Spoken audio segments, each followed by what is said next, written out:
This evening we have with us, it's morning in Canada, and from there we have with us Braz Menezes, who is who has been an architect, an urban planner, and now is a novelist. He's written the Matata series of books. It's a trilogy actually, three books, three in one. Braz, Matata, tell us about it. Well, I'm a late developer. I took my first writing course at the age of 69 after a very busy life elsewhere. And it started simply because I was on the beach in Cuba with my grandchildren. And I was told to keep an eye on them. So I went to see what my granddaughter, she was 9 years old, and took herself to one side and she was scribbling away, looking out in the ocean. And I said, "What you doing?" And she said, "I have to make notes in case I have to write my life story one day. And the teacher wants to see what we did." So I said I wouldn't disturb you. I went back to my beer and my couch. And then I thought, I wish we had taken notes when we were young. I'll do that. Maybe I should start writing. So I went home and I did my first chapter. My daughter, who's an excellent writer herself, said, "Dad, this is not even English. You're writing jargon for the World Bank. Why don't you do a course in creative writing?" And I said, "What's that?" I'm totally outside the profession. So she explained. And then she said, "They'll teach you about point of view and stuff like that." And I said, "What's point of view? We never heard of these things 50 years ago when I was in school learning English." And so I enrolled for this course, and the rest is history. I give up after writing a few. I did some work and then I give up because I thought this is too tedious. There's not enough stuff to research on. I didn't know enough about Goans and things, and very little written on it. Then about a year later, Victor Rangel Rivero turns up in Toronto. And I had not met him in person. I had read Tivoli, and somebody... That was at a Goan convention or something where you all met? The big Goan convention here, whenever it was, 2007. And I went to that because somebody said, "Keep an eye on him, introduce yourself. He's driving with his wife and he's a senior man." So I went off to this convention because it was in another town. It was where all Goans lived, or most of them. And I lived in downtown. I attended his sessions, and I thought this was interesting, but they weren't treating him very nicely in terms of the general organization. And so at the end of the second day, I said, "Listen, you're wasting your time here. I want to show you Toronto, the real Toronto. This is not Toronto. This is Mississauga." And so we went. I picked him up. We went and had a nice time over a couple of drinks. Then we went down to the waterfront. And at some point, I shyly admitted that I had started writing, but had given up. He said, "Why? Send me a chapter and I'll see if there's any hope." And that's it. He found hope immediately in this one couple of chapters I sent him. And he became my mentor. He kept me writing he said, "Just keep writing everything that comes." And I did this. So if I could interrupt you at this stage, Braz, Just Matata is a trilogy of three novels covering the Goan migration experiences from the early 20th century till the 1960s, 1960s, somewhere thereabout. Would that be a fair description? Yes, it basically covers a period of Goan occupation, if you like, or Goan presence in Kenya. And then there's one that's still coming, which deals from independence or a year after independence to 1976, when in fact the bulk of the Goans had left. And it deals with how the sudden transformation of this protagonist who starts in the first book with totally immersed in a Goan community, brought up in the clubs and things. The second one is when the racial if segregation is. if I think we might be jumping ahead of the story, so maybe a little bit of a gentler introduction. So by way of background, could I say that you Might be know ask yeah. questions. Yeah. Yeah. So to give a bit of background, because like we cannot assume that the listener knows about the novel as we do. I've been a great fan of your writing, and I enjoyed the first book in particular. I need to catch up on the other two, which I Yeah. will. But I enjoyed it because it's this story of this young boy called Lando. I think short for Orlando is that, Right. Yeah.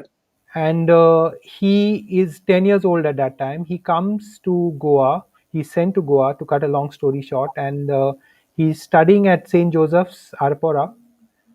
And I enjoyed the book because every chapter reads almost like an independent short story.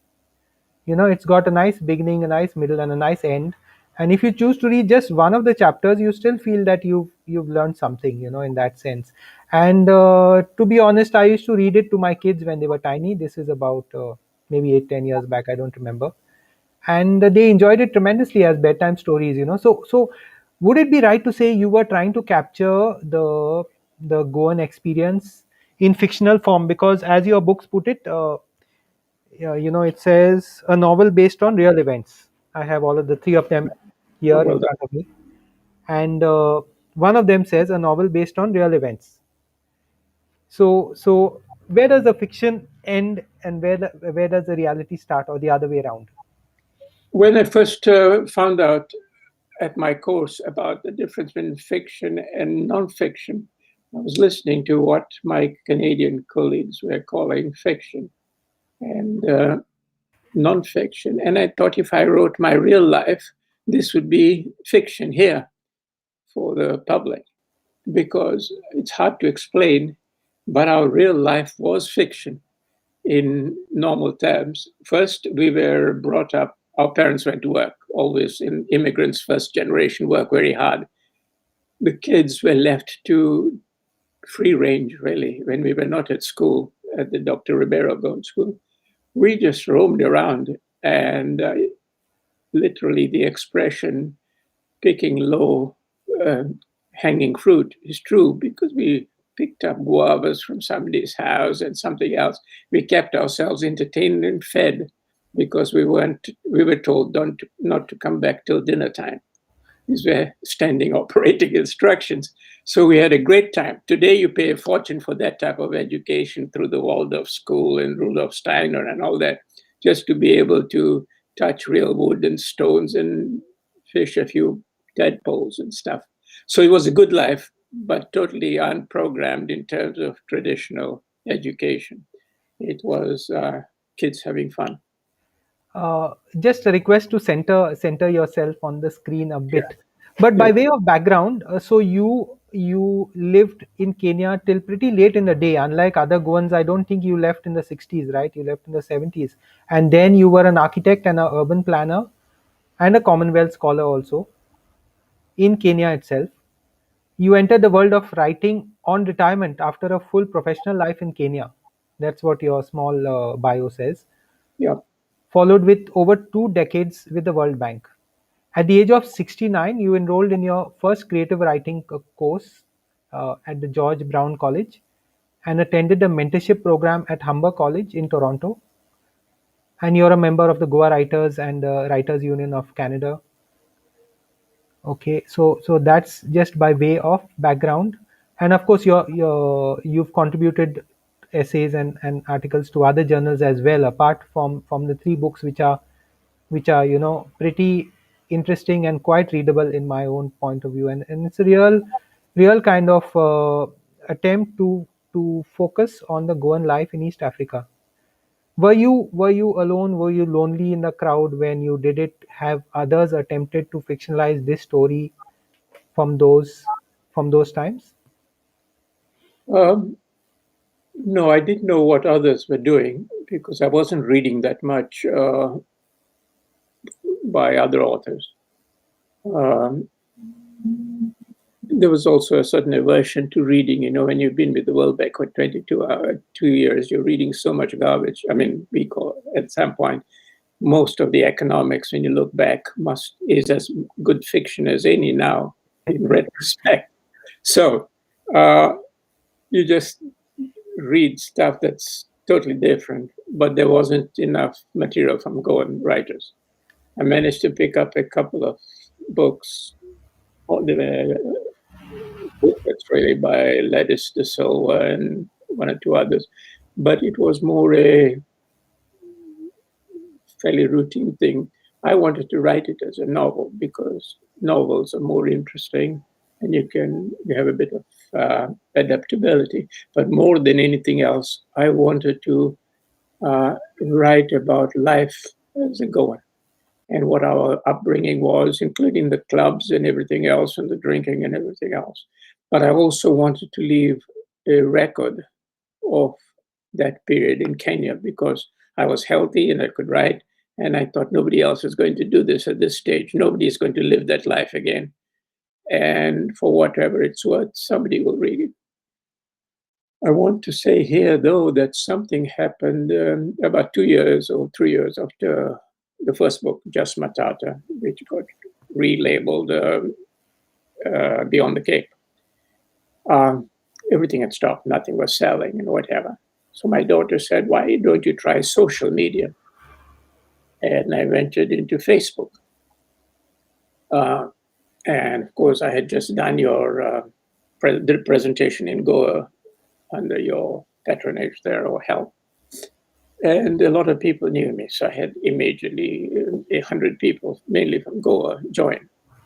And very quickly, 19 different recipes of how to cook a Goa prawn curry with okra. And I thought, oh my God, how do I now get rid of all this problem? And I started to delete them quietly without hurting feelings. And I saw my book cover flash by, Just Matata. And I stopped it. And I said, hello, that's me you're talking about. And somebody was raving about this book in Australia. And she said, hello, I just picked up that book because it said Kenya. I lived in Kenya and I found it fascinating. First 3 pages, can I call you back? Did you know my father? He was the librarian at the Royal Technical College. I said, yes, how is he, etc., etc. Cut a long story short, she said, I'll write to you in 2 days. I'm going to start reading it now. And she called back and said, what was your birthday? The protagonist's birthday. And since it was biography, I wasn't thinking about the implications. I gave her my real birthday.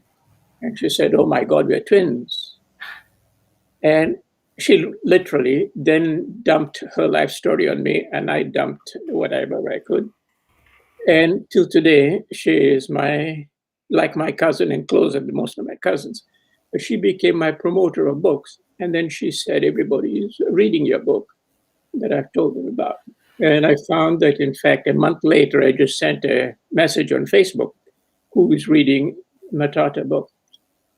And I got messages from South Africa, New Zealand, Brazil, etc., etc. And it convinced me that there is life with social media. Now I'm an addict to the point of being a problem for me, but I get more fun and knowledge of other people as well. So anybody who wants to get away from just writing, my Facebook is a good site. But anyway, others have come in.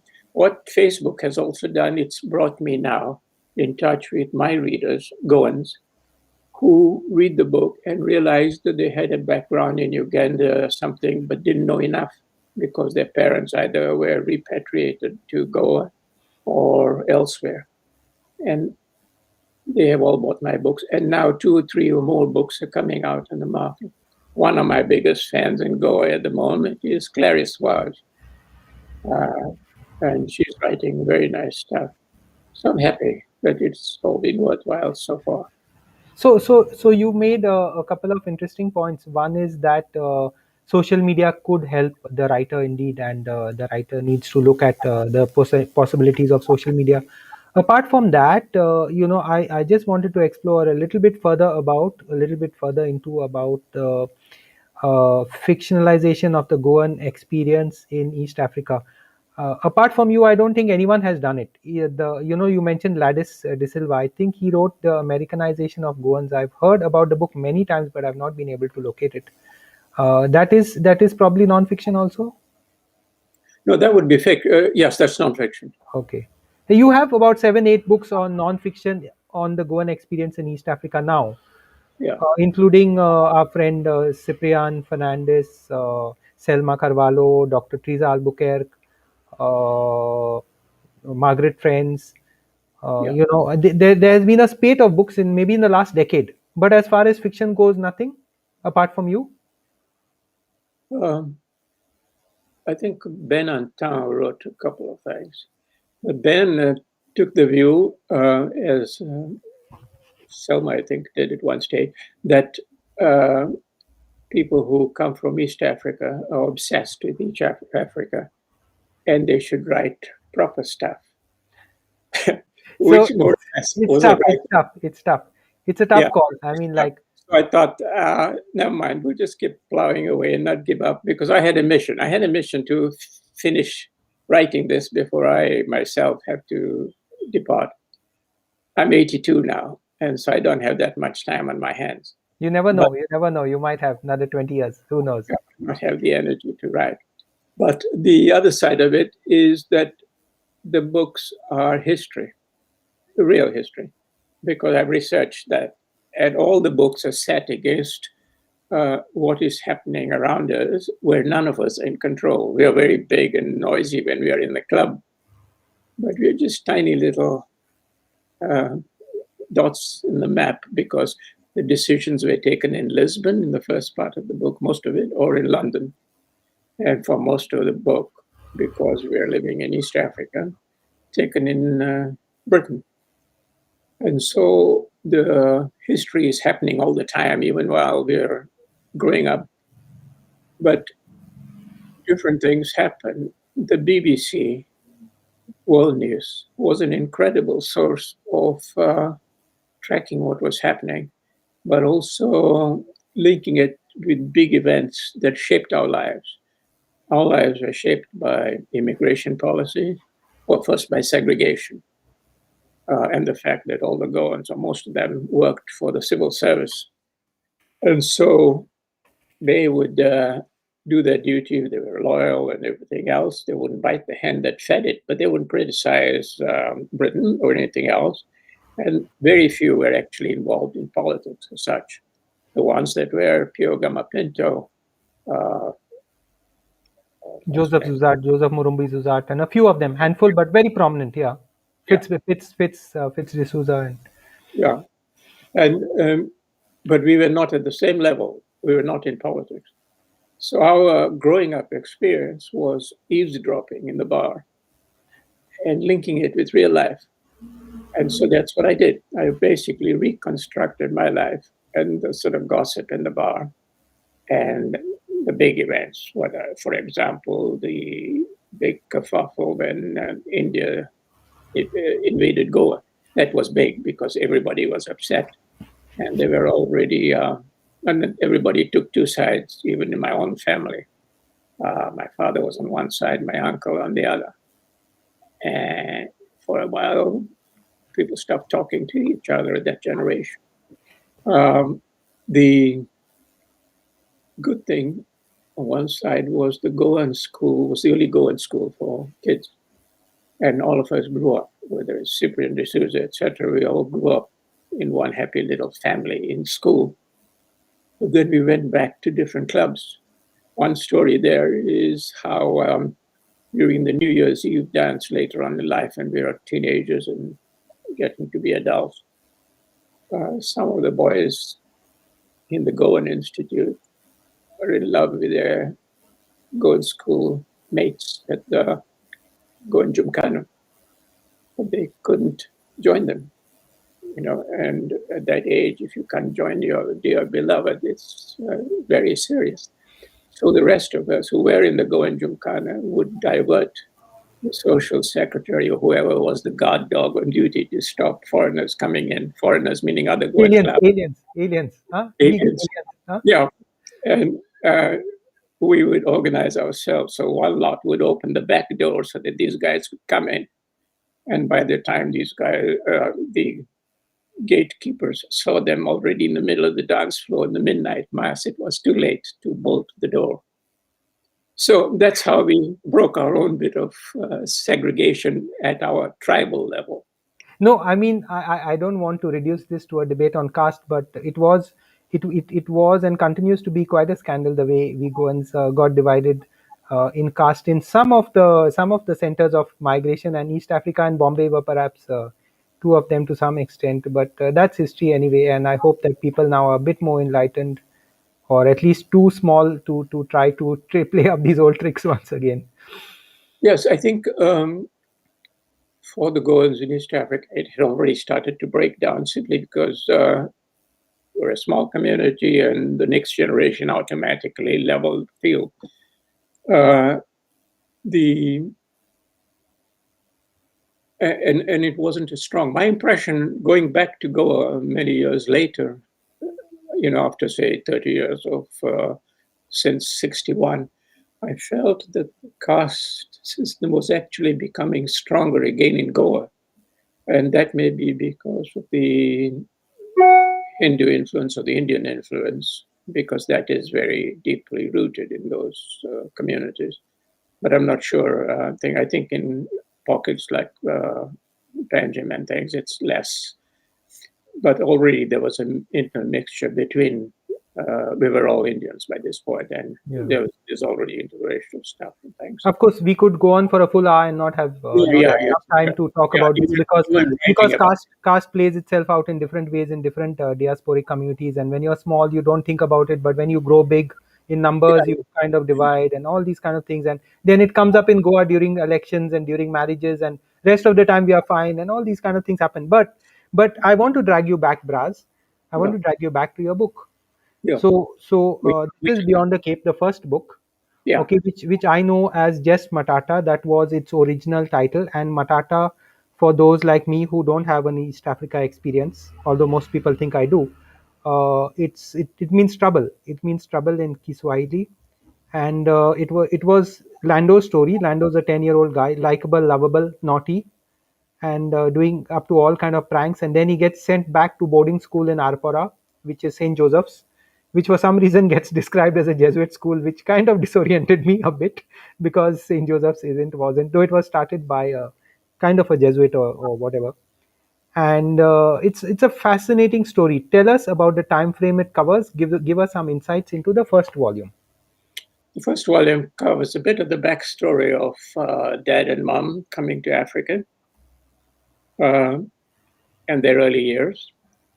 Uh, the that book is slower in terms of reading because it reflected the time. I didn't want to rush the book without giving the sense of how slow life was. So the book uh, gets faster later.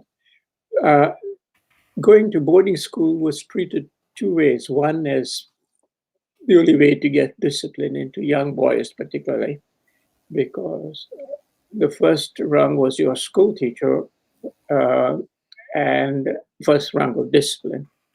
And if something went wrong at school, you got there was still corporal punishment at that. But then you got home and you got another bit of corporal punishment from your dad. And when everything was when they gave up, they thought boarding school is the best for you, and so they'd send you off. Now the shock, looking back, was kids of 8 and 10 years old were sent off, sometimes without your parents joining you. Somebody would meet you the other end, claim to be your grandfather or your uncle or whatever. And the general feeling is that you'd stay there until you'd finish high school and maybe university and then come back. So you came back at the age of 23, but you were total strangers to your siblings. Okay, and lots of my friends ended up like that. They'd come in at 23. We knew them before they left. And yet they were totally alienated from their own families and from the rest. So quite early on, I decided that I'm not hanging around here. And had another guy from Tanzania, and we got on together, and we supported each other because life in boarding school as a non-resident is totally different. The Here meaning in Goa. in Goa, Okay. yeah, that was a totally different experience from the free range life we were used to the discipline. Everything from cold showers and chapel and everything else, and permanent starvation or eating whatever food was there. In the Uh, boarding, yeah. Yeah. yeah, and there are terrible stories and true stories, both from girls who went to boarding and others who whose parents had to send the priests or whoever extra money to buy an extra egg for breakfast or something, or their families had to donate piglings to the padres so that their kids would be looked after. Uh, and these are true stories. I mean, it's not fiction. Most of the people who've gone to boarding school will be able to describe quite easily the food there without me wasting time on that. But there were fun things, the games and everything else, and the big tournaments or whatever, big matches between St. Bridget's and Loyola and Margal and stuff. Those were fun things. But then there was the village life, uh, just walking through paddock fields and things, and first encounter with a couple of cobras fighting in the water, and you're taking a shortcut home to uh, the chapel. In this case was Lotolai. You actually It's saw it? You actually saw it? yes, yeah, yeah. And there's the story about all you hear ghost stories at all times in Goa because your uncles are determined to frighten the shit out of you. And you go to bed, and that story with the shadows of the oil lamp flickering on the rafters, creating shadows, and it looks like all the snakes are up there. You think you're in one of these movies that they've made since Raiders of the Lost Ark or something, and all these snakes are up there, and you hear these voices, and the old folks are having their drinks on the balcony, but you're in your room because you're supposed to sleep, and there's no way you can sleep after a night of seeing snakes. But little things like that, and so that book deals with those aspects of life growing up, but also then the first time you get to taste Fanny. Uh, you're 11 years old, your uncle's in charge of you, and they don't, He none doesn't of, mind. He doesn't mind. not in my, he lived on it, but and he thought, He wouldn't do thought any it's harm. good for you also, huh? Thought it's good for you. Well, they said, Tony, it's good for you, just take a sip. And I could feel it like sulfuric acid or something burning the inside of my guts. And I thought, no, forget it. Um, I didn't try it again. But the whole experience of walking on the beach and joining the fishermen and pulling in the catch and watching how quickly they distribute it and sort it out and things is quite an education. So there's a lot of that in the first book. And eventually the way they get out. I The think first people book covers the period from 19. 19 beginning of the century to 1950, 51.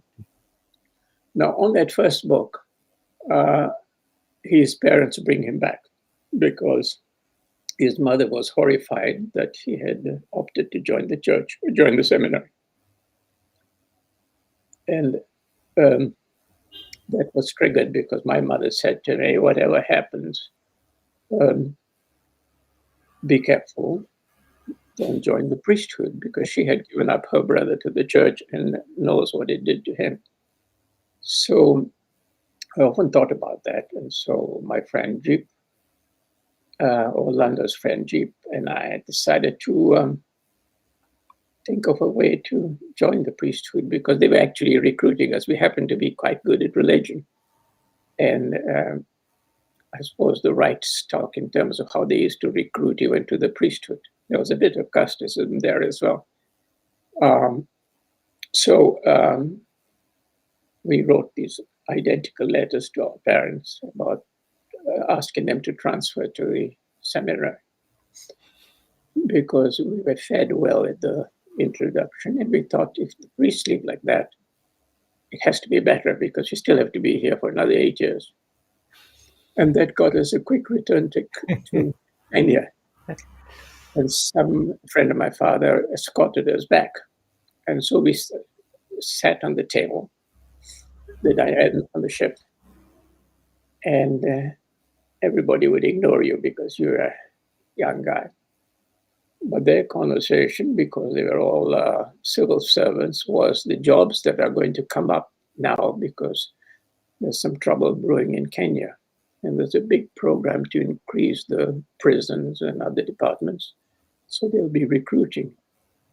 And there was one name that always came up, Mr. Abreu, who was a member of the Goan Gymkhana. But he was very high up in the Goan civil service, and I think the kingmaker. So they knew where to recruit, and everybody would make sure that a couple of their village were included in the list. But I heard of the Mau Mau there, only they didn't call it the Mau Mau. And so in book 2, it starts pretty quickly with the Mau Mau. But another thing is happening there at the same time. Dr. Ribeiro is going through some crisis for the same reasons we mentioned earlier. And about that time, there was Mr. Pimenta, who was East Indian. He was an educationalist and both in the education department, and later he became the director of the Polytechnic. But he came to a meeting that Dr. Ribeiro, this is the son of the more famous Ribeiro, after who the school was named. This is the nephew of the Dr. Ribeiro, who used to ride zebras and things to his clinics. So he's the founder of Dr. Ribeiro's Goan High School, which as it was called then. And he wrote a zebra and his photo is on the cover of Dr. Agutet's book and things like that. Yeah. And he was famous for discovering a plague that was about to hit Kenya when he found 2 of his watchmen lying on his porch. And he recognized the symptoms of the plague and he alerted the government. Now, the whites who lived just on the edge there in upper ground were terrified that this might affect everybody. So they wanted to burn the whole Asian area down. And they said it couldn't be done. But they just took a decision one night, rounded up all the Asians and said that we're going to burn the whole bazaar down. They did, as a way of killing the rats and everything else. And so all the Asian community, which means everybody who was involved in that, were put in a campground on the edges of Nairobi.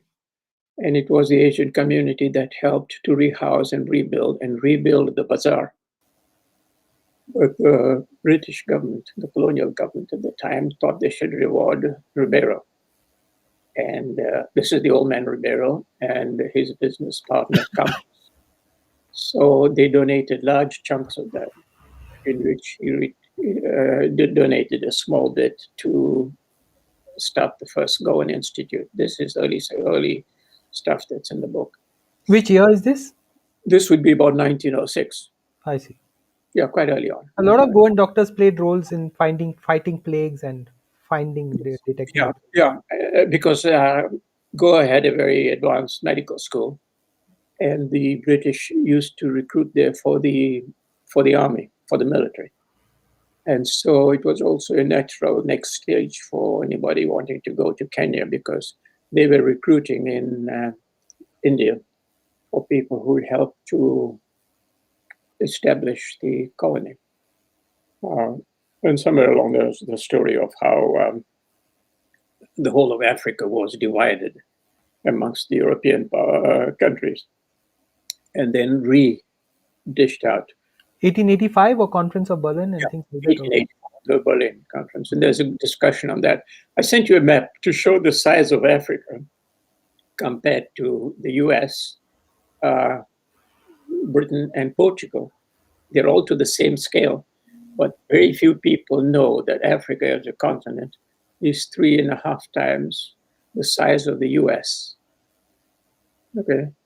And Portugal doesn't even count. So Portugal was pretty impressive for its tiny little dot, having 1 century to itself of glory before it sort of disappeared as an empire. So that takes me back to why this book is called Beyond the Cape. Some of my readers said to me, this is fascinating, British, based in South Africa. I had no idea that there was an empire before Britain. And somebody else, because on More Matata, you remember this, the cover was a stained glass window from the Nairobi Museum. And she said, I love the cover, but I didn't want to buy the book. I thought it was part of the Lion King and a kiddies book. So my wife and I went to South Africa in 2015. And when you're standing in South Africa, on the edge there of Cape Town, you realize that this is where any story on Africa has to begin, not in Kenya, because there is a line you can actually see right across that separates the Atlantic Ocean from the Indian Ocean. And because these two weather patterns and everything are colliding, there's storms, big storms that blow ships and haul stuff away. And it was a fluke when Bartholomew Diaz, in 14 whatever, long before Vasco da Gama, 30 years earlier, was blown over. His fleet was blown over for about 3 days and then blown back when the weather had calmed. But it blew back just the other side of the Cape. And they rescued what they could, fixed up 3 boats that took them in triumph back to Portugal, because this is the first time that they had managed to cross and confirm that there is a way around Africa. And that really, for that time, as I say in my book, must have been the equivalent of the first landing on the moon, because from there, the whole colonial period starts and shapes today's colonies, or whatever happened till the colonies become independent. So it's these types of small details that go into making the second book, which is now the period of the Mau Mau. But an interesting thing out of there, going back to the Dr. Ribeiro Goan School, at this meeting in Dr. Ribeiro's, the younger Ribeiro's house, Pimenta gave a speech. He said there are 7 slots which we are saving in the new technical high school that is built to train people in technical disciplines, because government policy is to keep Asians in the contracting business. The ruling whites in Kenya were mainly of aristocratic stock, and they didn't want working class whites to hang around and become residents in Kenya. So they kept moving them off to what was then Rhodesia and Zambia and Zimbabwe. And Kenya was going to be the country estate for that particular group of whites. But the Asians were to be permanently relegated to the construction and stuff like that. So he managed to save 6 slots for Goans. And he said, please consider it. Now, because of the stuff going on in the school, 6 parents at that meeting took a decision. One of them was Dr. Ribeiro himself. He took his son, who you know, Olav Ribeiro, out of that school, and he put him in the school that I went to. My father did the same thing. My friend's father, Savio Cordeiro, did the same thing. And so, Stanley D'Souza, who's the son of the president of the GI, also took the same. So we got there 6 Goans in an Indian school, but an Indian school that was going to be different. It was going to be modeled on what was happening in England in terms of changing education at a higher school level. So we learned trades like woodwork and stuff, and technical trades. This And is the 40s. This is 1940s. this is 1951 now. 51. Yeah. So from 51 to 56, we went to high school, but it was also different in other ways. Here we had expatriate teachers who had come as volunteers and things to work in Africa and do good. But they were living in the white areas. So we would go to class, and each of these teachers would come in with a shoulder holster and one in his trousers. And our class was, a couple of Goans, but Sikhs and others. And so they would do their best, but we were always terrified that something can happen with everybody armed, because we were not armed. The other thing that happened is, because it was a new school, it was built on the edge of the African Reserve, as it was called. And this meant that when the Mau Mau moved from where they started, which is to attack white farms, and the British moved the whole force of the British Army there, including planes and stuff, these guys fled to the cities to hide. And their first place, the Mau Mau, would be to be in the African areas. And then the army moved in there, and then they fled to servants' quarters in the Asian areas, because this is where they could hide. And the book goes into the Mau Mau in quite great detail, and how there were raids on everything else and different times. And so we became involved in that, but without nobody's written about this, because nobody lived that life. But we lived that life because you went home and suddenly you found that your house servant and his wife and 2 young kids had been taken away on the backs of 2 lorries and lost forever. My father did everything to try and find out, but they didn't know where the people were taken. Because although there were Goans working for the prisons and everything else, they kept some aspects of security totally hidden, even from the Goans. So they wouldn't know. Braz, what was the Goan equation with the Mau Mau? Would it be obviously it would be one of fear also, because the Goan position is ambivalent in this new situation, right? Yeah. Except for Gamapinto, who has Pio Gamapinto, who had an active role in this. The rest was very quiet. J.M. Nazareth was involved, but he was involved on the other side and kept neutral about things. He worked for the government and he was with PUC. The rest, Murumbi at that stage didn't figure as in the Goan community as such. But there were Goans who did join on the security side with the British. But most of the time, they were part of what was called the Home Guard to protect their neighborhoods, because as more of the Mau Mau moved into the urban areas, normal police work was distorted, in that they took the police out of the Asian areas and to protect the European areas in Nairobi. And so our community had to fend for himself.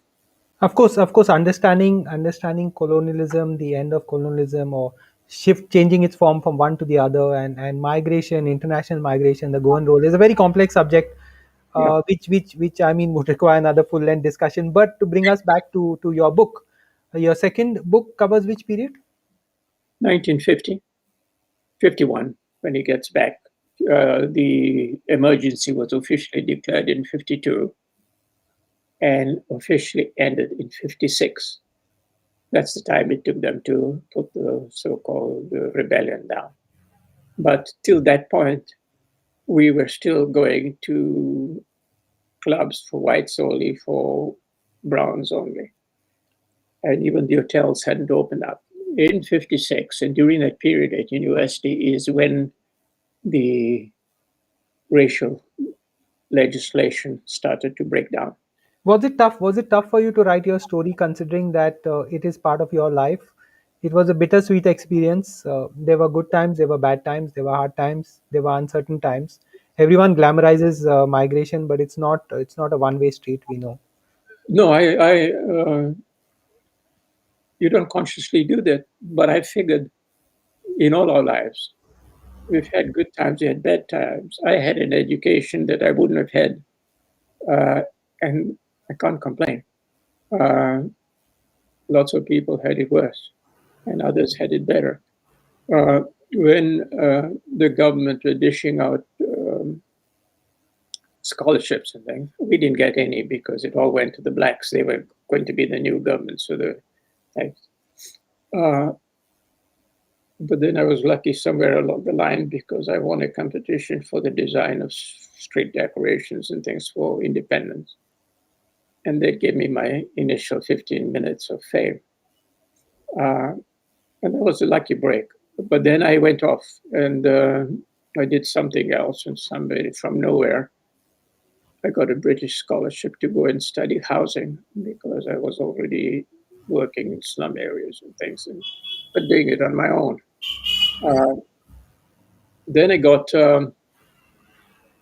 went to, and I came back, and this is jumping the new story, but I couldn't get a job because although they trained me in England, etc., to avoid a situation that was predicted that lots of Africans will be given jobs in government just politically. They changed the salary scales for Kenya citizens. So when I came back, they wanted, I could have got jobs because people knew me by then professionally. But they all said, listen, Braz, where are you going to be living? Lots of things have changed. And I realized that none of those salaries would pay even for half a month's rent because I had married an English girl and I couldn't take her to the slum areas or wherever. So we got caught in a different sort of cycle. I went back to the private sector. A year later, I decided I'm still just managing, and no traditional architect at that time was doing housing for Africans. And the only reason I came back when all the community was going to Britain in the 60s was to do something about African housing. I was influenced by Theo and his speeches in the clubs and things, because I thought here's a guy with a real beating heart and a social conscience. And he stayed with me because I was already doing that and thought, here's a guy who understands what I'm doing. So I went on and I thought, let me give it a go. And I nearly go bankrupt once or twice, but you'll have to wait for that book. Anyway, bottom line is that by 63, the legislation was off and on racism and things. But also that was a big exodus of everybody that could, especially those who were already in government. And most of the Goans who went landed up in England and Portugal and elsewhere, and they did well for themselves. And the British looked after them. There was a reduced Goan presence, but many stayed on because the Africans respected the Goans as a community. They had no malice against them. They didn't see them as controlling trade and everything else. And being colonialist, but soft colonialist. In other words, the Mervyn Martials, they were Catholic. They used their own judgment in terms of how they handled these things. And they applied the law, but with a soft touch instead of just kicking butt around. So you have all these different facets. Mervyn Maciel, whom you're referring to, of course, is former Wanakarani. the author of Bhawana Karani, that is Mr. Clark, and he Yeah, was a former government official at the middle to junior middle level in the north frontier province. What's it? yeah, One yeah, remote part of Kenya, which is in the north, and yeah. his full experiences are quite a fascinating story. though Yeah. though in a non-fiction format, of course, totally No, and I non-fiction. recommend everybody to read that because there you've got absolutely a jewel of a civil servant who follows the rules, does everything right, and lived to tell the tale. Do you think Goans in Goa in other parts of the world are a bit harsh on the African Goans, or not harsh enough, conversely, in terms of this full thing of their colonial experience? Now, in hindsight, it would look that we were perhaps on the wrong side of history, though it's not that black and white. There are a lot of nuances.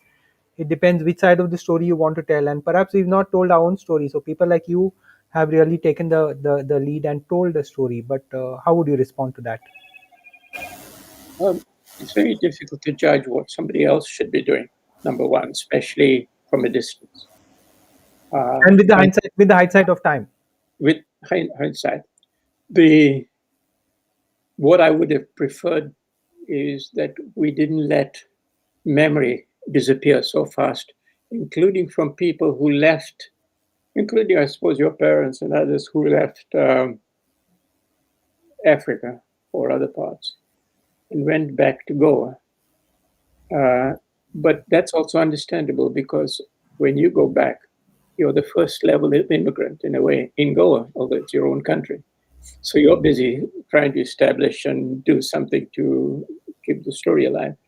But and the past is the past because you know that you're not going back to that life, and it becomes an unknown very fast. Now, what is useful is the people who are now researching their backgrounds and are beginning to write from other people's stories and even from the bits and pieces from my book, but also using the tools that are now available. I mean, we never had the internet ever. When my old men went from Africa, all they knew is they sat on the beaches, and if they followed the ship and the sunset, the silhouette of the ship and the sunset, they knew that there were jobs the other end, but they didn't know how to get there. It was as simple as that. That's how my dad told the story. Now, today, if you're going from Panjim to Nairobi, you know exactly what to wear, what time of day it is, and that if you need to take your own toothpaste, do it. But that's the level of detail we now get on any subject anywhere.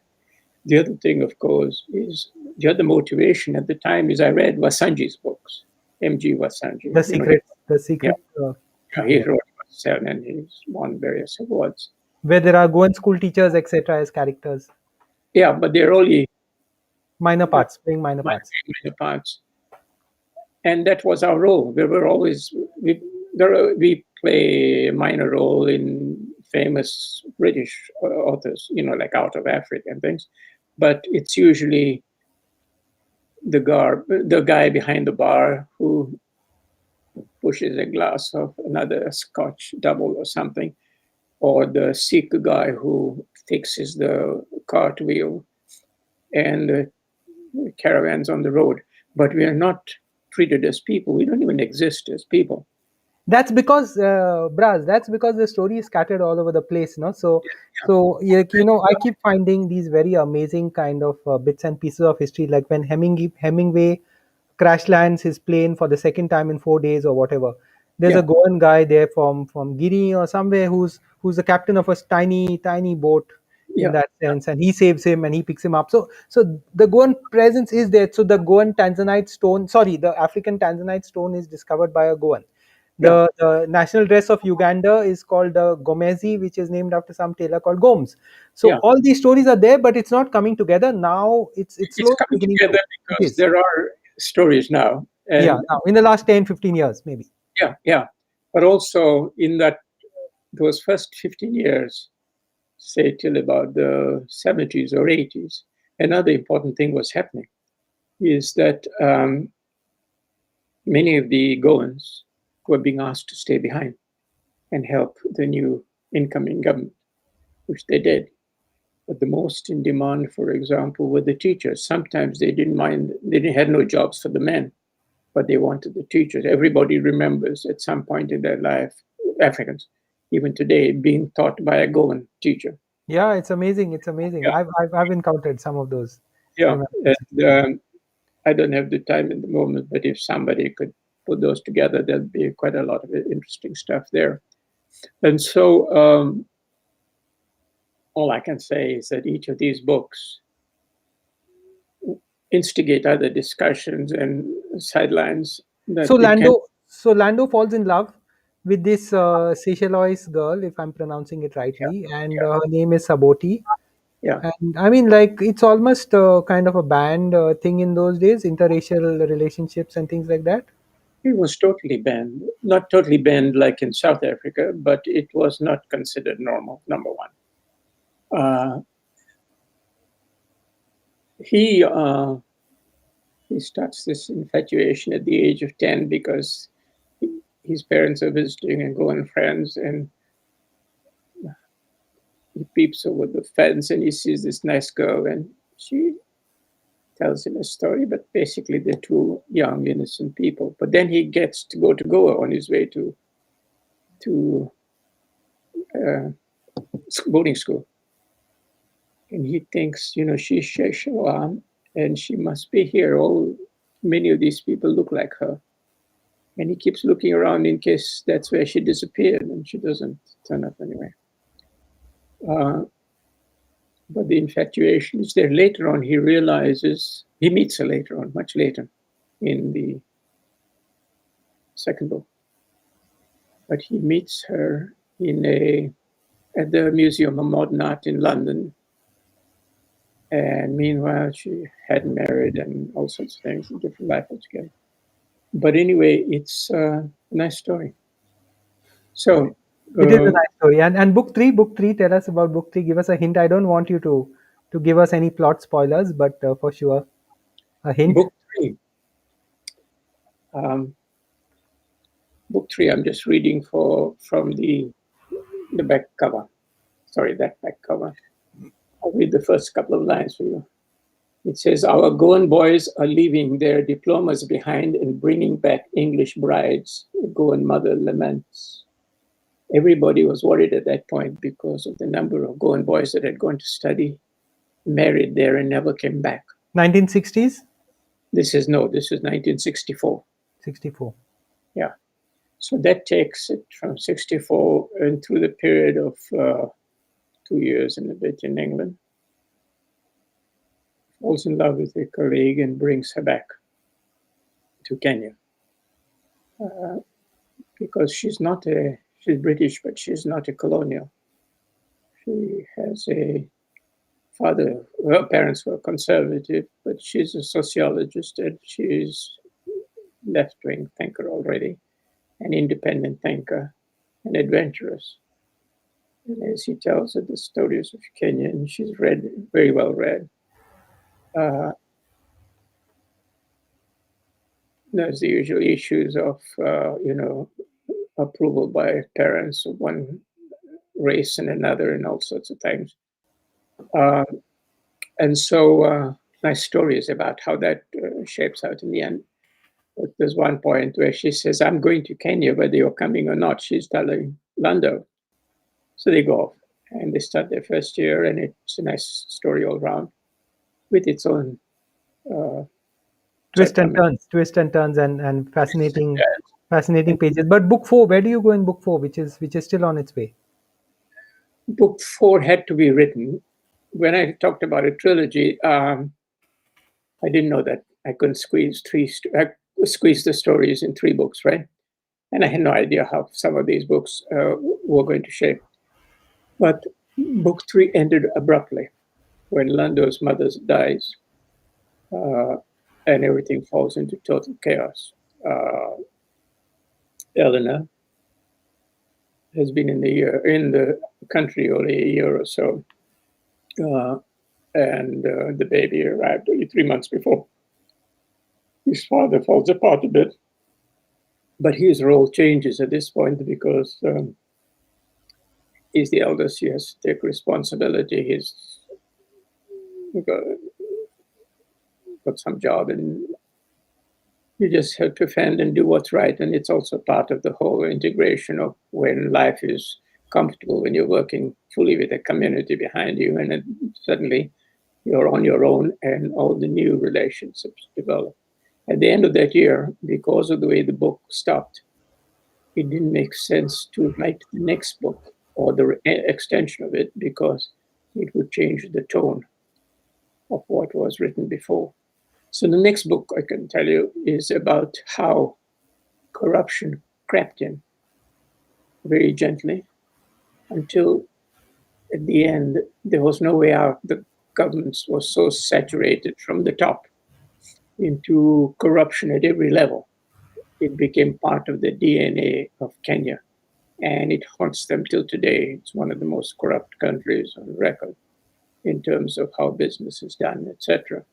But it also shows you the devastating effects that corruption has on everybody's life at different levels.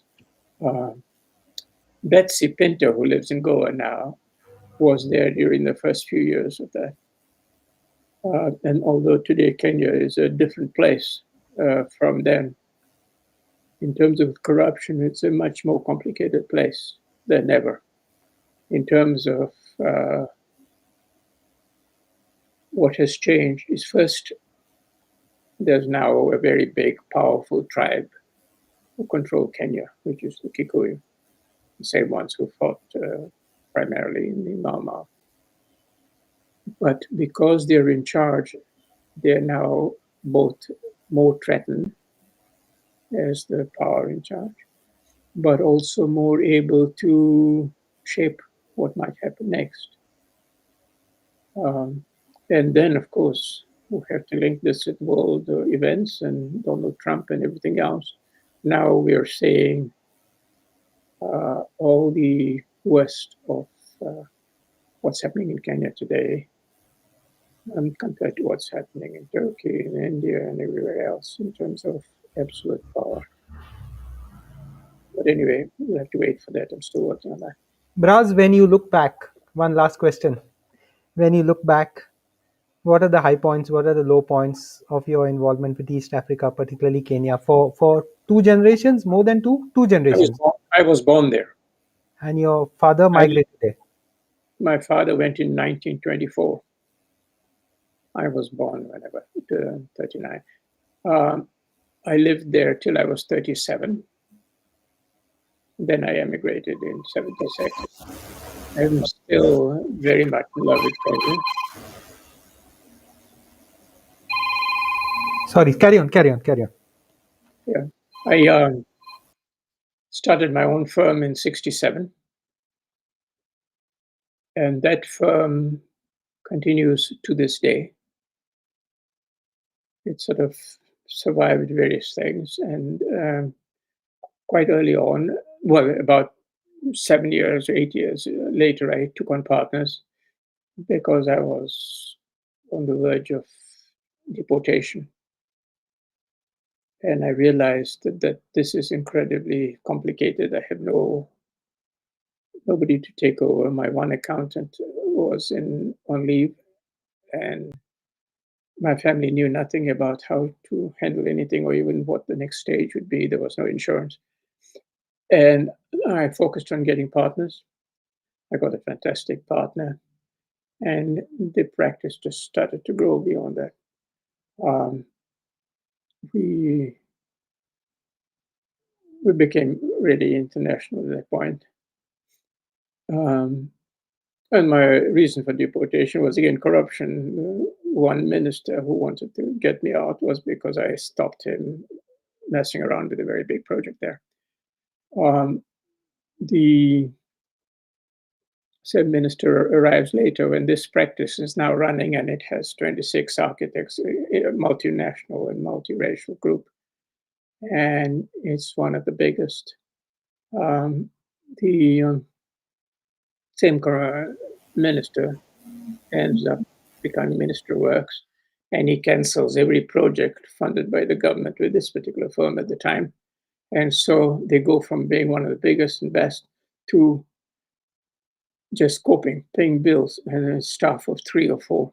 Wow. But we did something quite early on. We decided to give a scholarship to all the African architects who are graduating from the School of Architecture, and then made sure that we gave the first 3 jobs So it also became an African firm in every sense.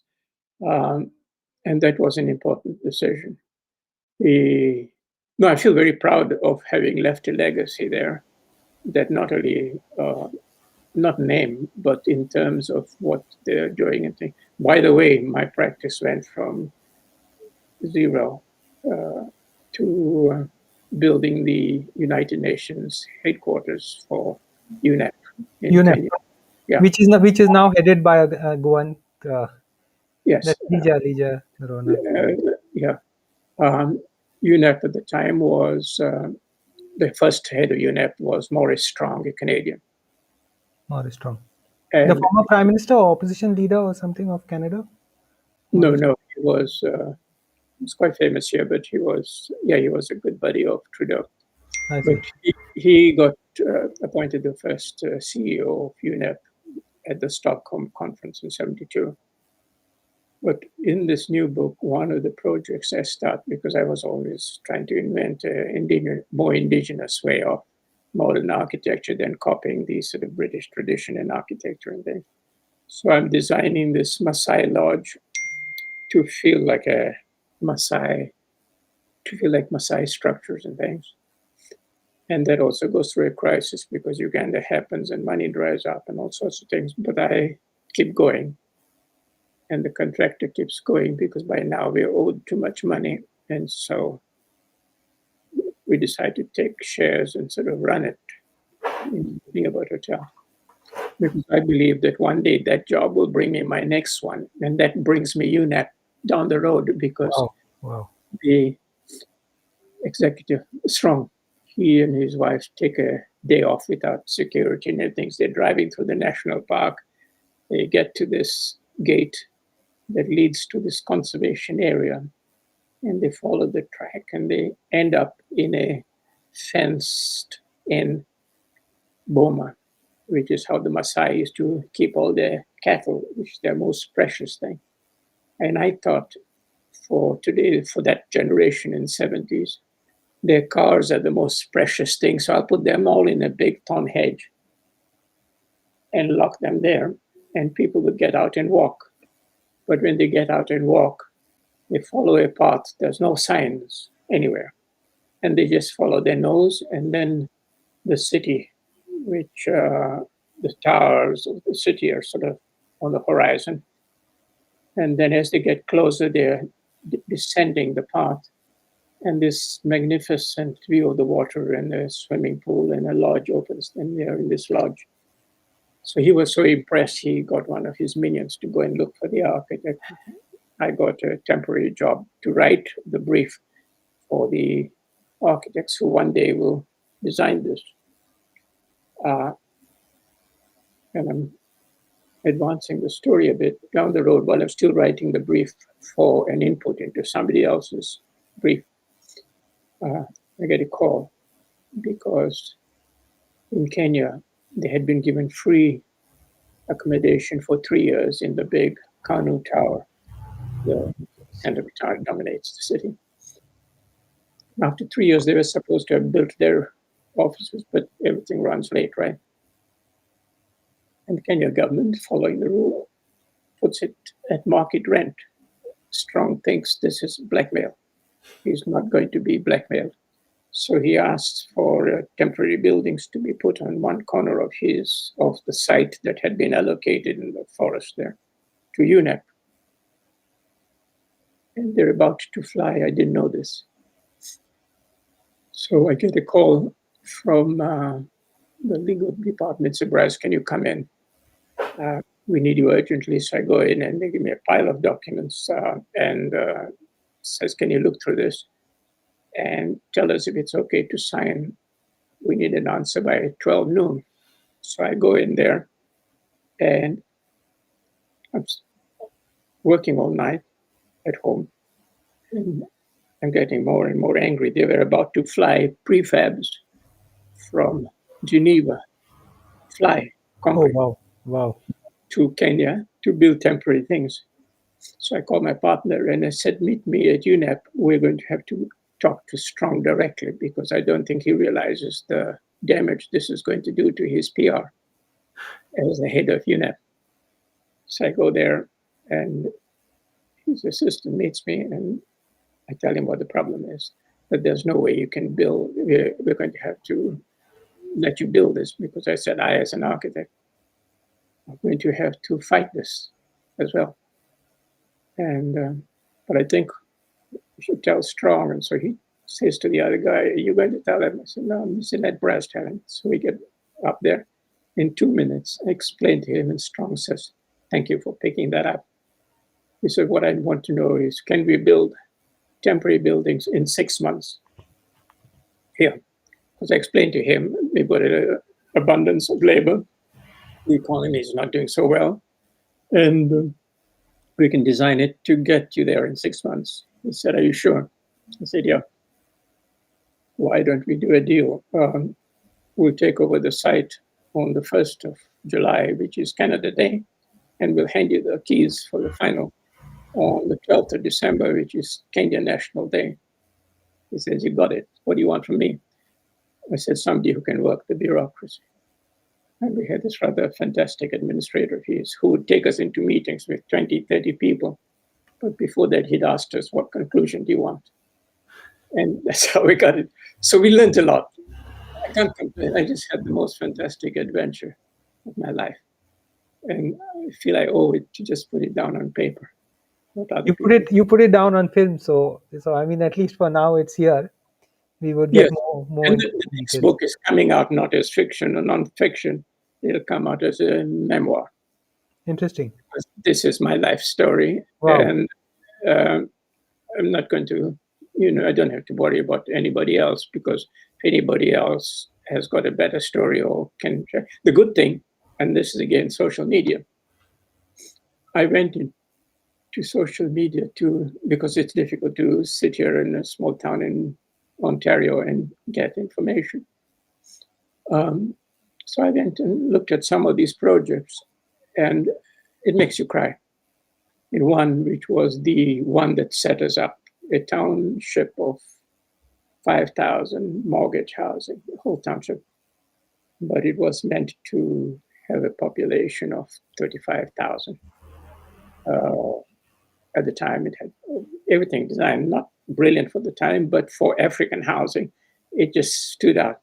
All the beneficiary selections were computerized, everything. This is British government aided, or one of the subsidiaries of the British government. Now, within months of the project being halfway through, whatever, local politicians had managed to bypass the rules. Others had taken the commercial areas and built multi-story where there were meant to be none. All the open spaces that were dedicated to children, because there was a high population of young children, had disappeared, stolen by Black Africans. And multi-story buildings built there. The town center is booming like any town center, but it's 24 hours of noise, 7 days a week. There are these very nice men there who bought originally as their retirement, civil servants, gray head, and you could see that they don't know what to do. Their whole life is gone down a hole. But it's a thriving suburb now of Nairobi. On the other hand, some of the other estates are the most expensive in town because first they're slightly upper income. And they are the most expensive real estate in town. We built a maximum security psychiatric hospital. And the only reason we took it on is because the expatriate advisor wanted us to focus and treat it as a prison. And we thought, no, if we don't take this job on, somebody else will take it and build a prison. So we built that as well. And there's a bunch of fun things in between. But thank you so much for this. Yeah, sorry I talk too much, but then I jump around. But because long update, and including on your books, Braz. Of course, if you could do one last thing and give us some contact where people interested could get in touch with you, what would that be? Yes, first for the books for people who live in India, all the books are available at Dog Ears That's a Marga bookshop. bookshop at Margam. Yeah. And I think you order online, etc. For the rest of the world, Amazon, Yeah. both in ebook form and in print Yeah. copies. And if they're in Canada, they can just send me an email, Which is which is matatabooks@gmail.com. that's easy. Thanks. I'll just get it on the screen. Yeah. Thanks a ton, Braz, for your time and your interesting series of stories. Looking forward. I enjoyed your writing, and I still do. So looking forward to more of it, and I hope that this small effort builds some more awareness of your work. Of course, it'll be on YouTube for people to watch at any stage. I'll send you Yeah. the link so you could pass it around too. All the very No, best, and thanks so much. no, I hope we can do better in terms of even to what extent I can help. But it's very difficult at the moment with COVID and other things uh, to be able to do everything else and also to deal with other stuff one has to deal with in this Thanks. country. Thanks a ton for your time. Thank you very much for giving me the chance. Not at And all. Not at all. if I've overstayed my, No, well, you're most welcome. You're most welcome. I don't even know how long you've taken, but I It's hope it's been 1 hour and 16 minutes. So my really. my Oh, brief encounters end up as this legendary joke of being not so brief encounters. But I enjoy it because I think it's important to get down all these things and to have some kind of reference point sometime for future generations and for others. yeah, Assuming YouTube will be up for a long time, let's hope so. yeah. So And also from my point of view, in terms of where you can help, um, I'm quite happy to help fund somebody or some institution there who will focus on writing stories of the diaspora.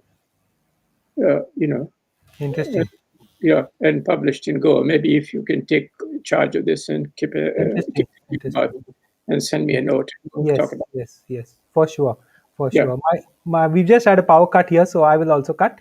Thanks so much, Braz, and I'll definitely follow up on the yeah. points you Thanks a made. lot. Thanks.